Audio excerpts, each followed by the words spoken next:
Fala, galerinha, beleza? Seguinte, aqui é o professor Leonardo Nascimento e eu queria falar para vocês um pouco hoje sobre como que a gente pode fazer os cuidados do paciente com capsulite adesiva ou ombro congelado, como a gente chamava antigamente, mas o termo em inglês ainda é frozen shoulder, tá bom? Então, antes de começar esse vídeo, vou falar para você se inscrever no canal, ativar as notificações e compartilhar esse vídeo para chegar ao maior número de fisioterapeutas que você puder.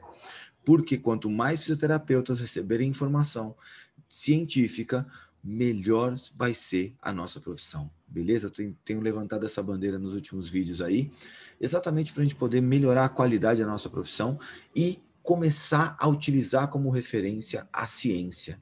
E mais uma frase que eu tenho utilizado é que a ciência simplifica a nossa vida. Então, acho que sempre o nosso caminho científico ele fica mais fácil, mais simples, mais direto e eu consigo dar mais resultado para o meu paciente. Então, agora, vamos ver como é que a gente faz para dar esse resultado clínico nos pacientes com ombro congelado, tá bom? Então, vou mostrar para vocês aqui minha tela. Tá? Então, separei para vocês aqui um estudo.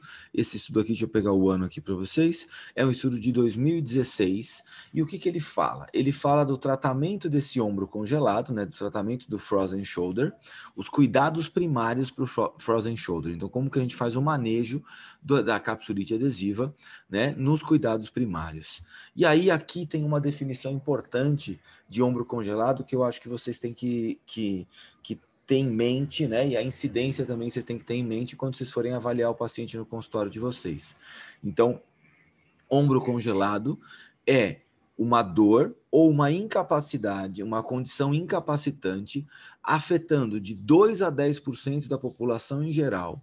Então, de 2 a 10% da população vai ter ombro congelado e até 30% da população com diabetes. O que você pode concluir com essa frase? Se seu paciente for diabético e tiver uma limitação de amplitude de movimento no ombro, ele tem uma chance maior do que a população em geral de ter um ombro congelado. E a primeira coisa que eu quero que você aprenda a identificar: diabetes é um fator de risco para ombro congelado. A prevalência acontece um pouquinho mais alta em mulheres, tá? Então, de 59 a 70% dos pacientes com ombro congelado são mulheres, tá?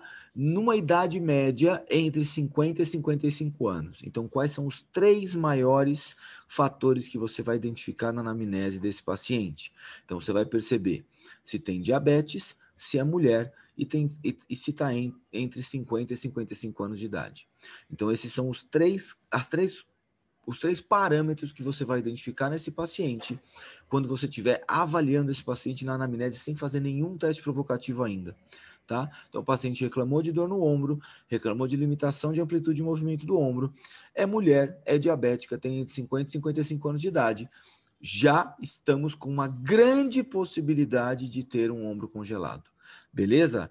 Começa a perceber como esses parâmetros podem te ajudar a identificar isso na avaliação do seu paciente. Esse ombro congelado é uma condição inflamatória de etiologia desconhecida com uma sinovite, uma inflamação na cápsula sinovial da articulação glenohumeral, com o desenvolvimento de uma alterações de atrito, né, fibróticas na cápsula, resultado de perda de movimento, tá? Perda de amplitude de movimento. Além disso, o ombro congelado pode ser classificado nos cuidados primários em ombro congelado primário, tá? De causa de etiologia idiopática e ombro secundário, né? Capsulite secundária, que seria o ombro congelado associado com alguma alteração conhecida. Tá? Então, um pós-operatório, uma diabetes, alguma alteração de distrofia simpático-reflexa, alguma alteração de causa conhecida. A maioria é de origem primária, tá? Então, a maioria é classificado como primário, porque a maioria a gente tem problemas multifatoriais.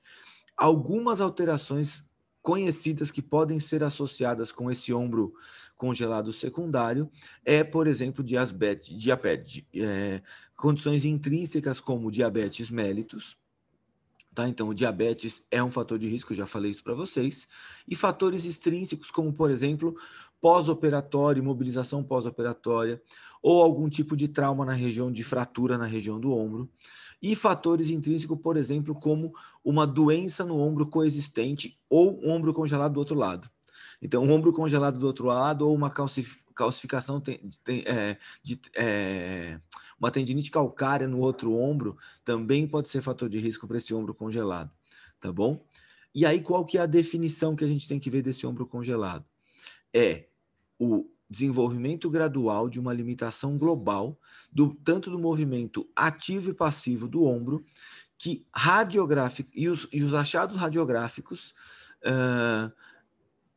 como osteopenia, estão ausentes, porque a osteopenia pode causar isso, né? Pode causar uma fragilidade maior da cápsula, mas sem a osteopenia presente, tá? Então, basicamente, é um desenvolvimento gradual de uma limitação de movimento ativo e passivo do ombro, com achados radiográficos que mostram esse encurtamento da cápsula. O que a gente tem que ter em mente? A gente tem que ter em mente que esse tipo de problema ele vai ter três estágios de classificação, tá? Esses estágios de classificação servem para a gente descobrir o seguinte: qual estágio o meu paciente está, e a partir do estágio que o meu paciente está, eu consigo descobrir qual é o melhor manejo para aquele estágio que o paciente está. Então, o que a gente fala aqui? O primeiro estágio, que a gente vê nessa tabela 1 aqui, o primeiro estágio, a dor é o principal incômodo do paciente, isso aí a gente está falando de 2 a 3 meses. A dor é o principal incômodo do paciente. O paciente tem a dor muito intensa, muito severa, que ela normalmente piora com repouso e à noite, tá? Na amplitude de movimento, esse paciente vai ter uma perda gradual da amplitude de movimento, especialmente de rotação externa. Então, um dos primeiros movimentos que esse paciente acaba perdendo nessa primeira fase é a rotação externa. O que vai acontecer nos exames, né, nos exames de imagem?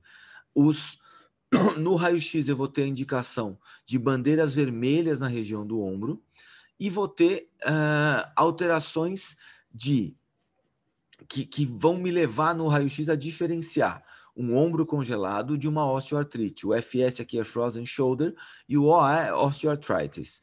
Então, a gente tem aqui no raio-x identificando essas diferenças e identificando, inclusive, se eu tenho algum tipo de red flag que pode estar levando a essa alteração aqui. Se isso tiver negativo, eu tenho um ombro congelado no primeiro estágio.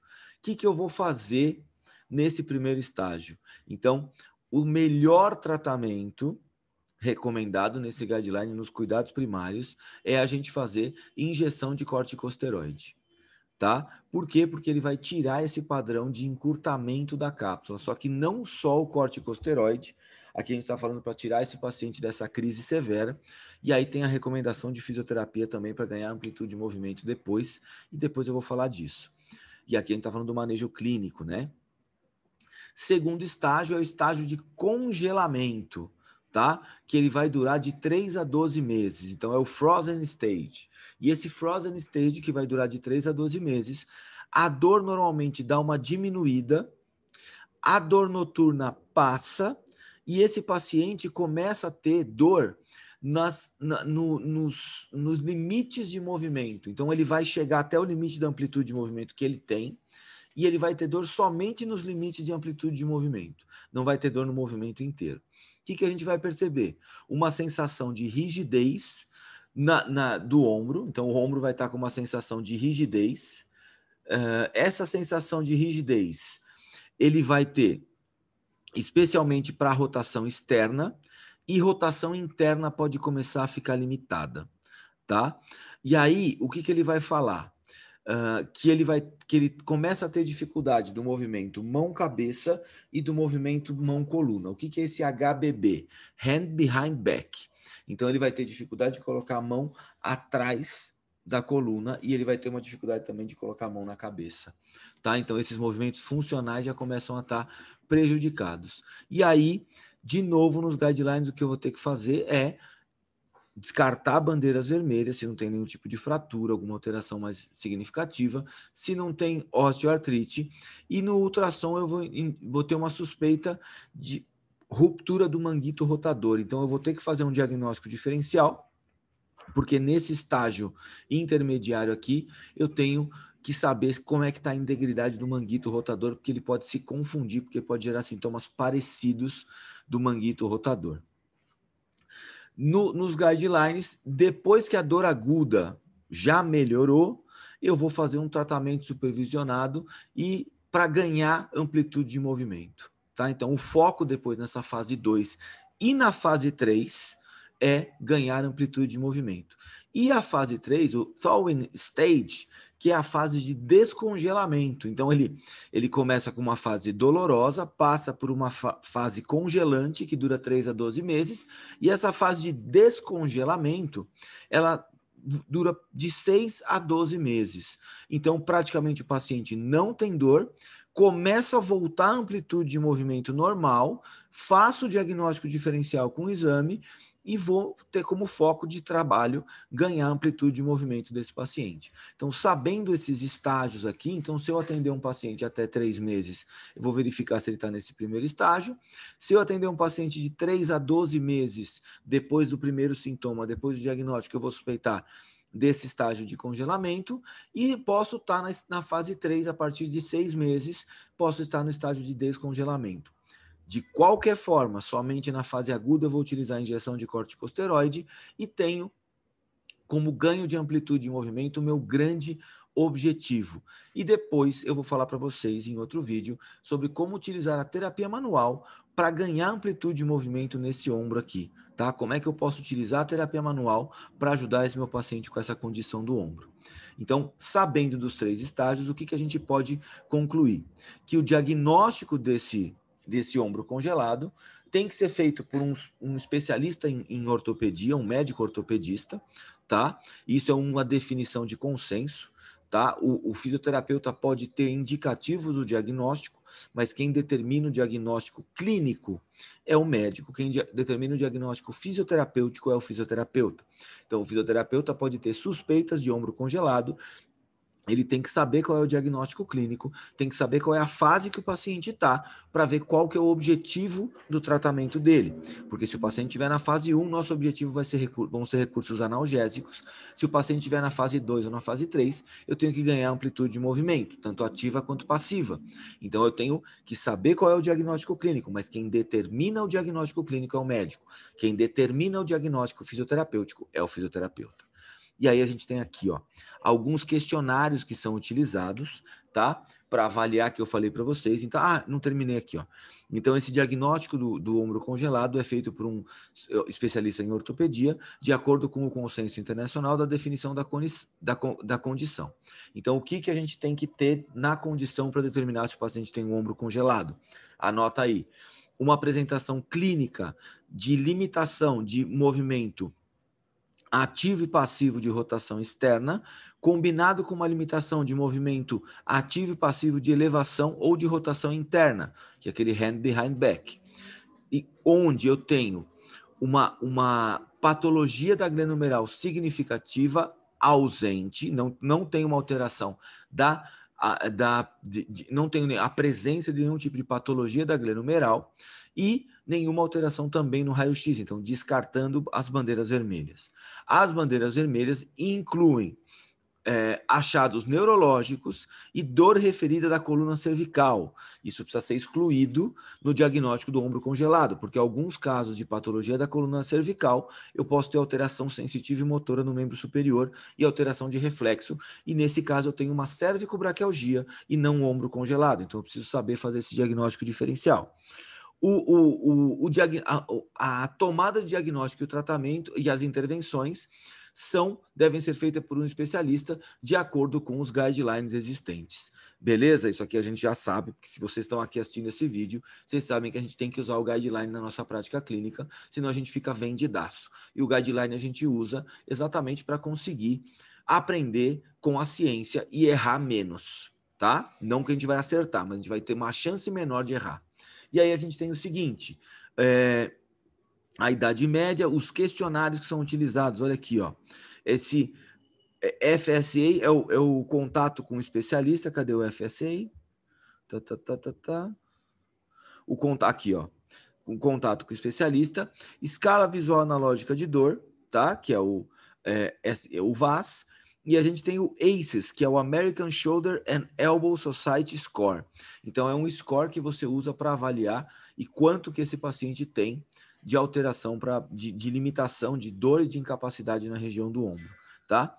Tem esse GP, que é o General Practitioner, então a prática geral, né, o médico generalista, como é que ele pode ajudar esse paciente. E tem o SMP, que é Sports Medicine Physician, que também pode ajudar esse paciente, e o ACC é o famoso paciente afastado do trabalho, né? Então, quantos por cento desses pacientes com ombro congelado vão solicitar auxílio do trabalho? 91% deles. 9% apresenta diabetes, 2% tem algum tipo de cirurgia ortopédica, 13% passam por cuidados de fisioterapia, tá? E aí a gente tem esse estado geral da arte. E aí a gente vê o seguinte, esse questionário de incapacidade, eles têm uma média de 50% da incapacidade, que vai variar de 10 a 98. Então, alguns pacientes marcaram 100 pontos nesse questionário. O que a gente tem que levar em consideração, então, quando a gente olha para essa outra tabela aqui?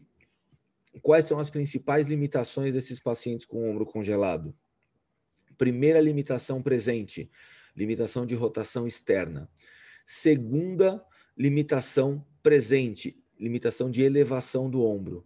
Terceira limitação presente, o paciente tem dificuldade de colocar a mão na coluna. Então, essas três alterações são as três alterações que vão levar a gente a chamar mais atenção na nossa prática clínica. Se isso estiver somado com uma paciente mulher com diabetes e entre 50 e 55 anos de idade, nós temos quase certeza que isso é um ombro congelado. Limitação de amplitude de movimento, mulher diabética. São os fatores de risco para ombro congelado. Todos os pacientes que apresentaram essa característica, perda de amplitude de movimento passiva associada com o ombro congelado, particularmente de rotação externa. Então, a rotação externa normalmente é o primeiro que se perde. É possível que alguns pacientes estavam no primeiro estágio de ombro congelado na apresentação nos contatos primários, né, nos cuidados primários que eles foram submetidos, né, quando eles procuraram ajuda. E a perda de amplitude de movimento não teve uma alteração clínica muito evidente, exatamente por estar no primeiro estágio. O que vocês têm que lembrar, então, quando vocês forem tratar um ombro congelado? Primeira coisa, pacientes mulheres. Segunda coisa, tem diabetes ou não? Terceira coisa, como é que começou essa perda de amplitude de movimento? Foi traumática ou foi de um dia para o outro? Se foi traumática, eu preciso de exames complementares para excluir red flags. Se não foi traumática, como que ela começou? Quais são as dificuldades? Se a dificuldade for maior em rotação externa, movimento mão-coluna, movimento mão-cabeça e elevação do ombro, você tem que recomendar que esse paciente vá até um ortopedista para poder confirmar esse diagnóstico de ombro congelado, fazendo um exame complementar e fazendo um diagnóstico diferencial de osteoartrose no ombro, osteoartrite no ombro, e verificando num ultrassom se eu não tenho uma ruptura do manguito rotador, que também pode ser um outro confundidor. Então, você sabe como é que faz esse diagnóstico clínico e o alvo da fisioterapia, especificamente quando você está na fase 2 e na fase 3, que é na fase de ombro congelado e na fase descongelante, o que você tem que pensar é ganhar amplitude de movimento com esse paciente. Para ganhar amplitude de movimento com esse paciente, o que você pode usar como recurso fisioterapêutico? Terapia manual. O recurso das pompagens, que você cria uma pressão negativa na glenomeral e vai ganhando amplitude, é um recurso que eu recomendo você utilizar nesse tipo de paciente. E, importante, Utilize recursos de terapia manual que não provoquem mais dor no paciente. Lembra que na primeira fase é a fase que o paciente sente muita dor. Então ele acabou de sair da primeira fase com muita dor, ele entra na segunda fase, que é ganhar amplitude de movimento, e você vai provocando mais dor nele. Então a chance de você traumatizar esse paciente é muito grande. Beleza? Então faz o que eu estou te falando, verifica quais foram os resultados e comenta aqui no vídeo. Valeu? Um beijo e até a próxima.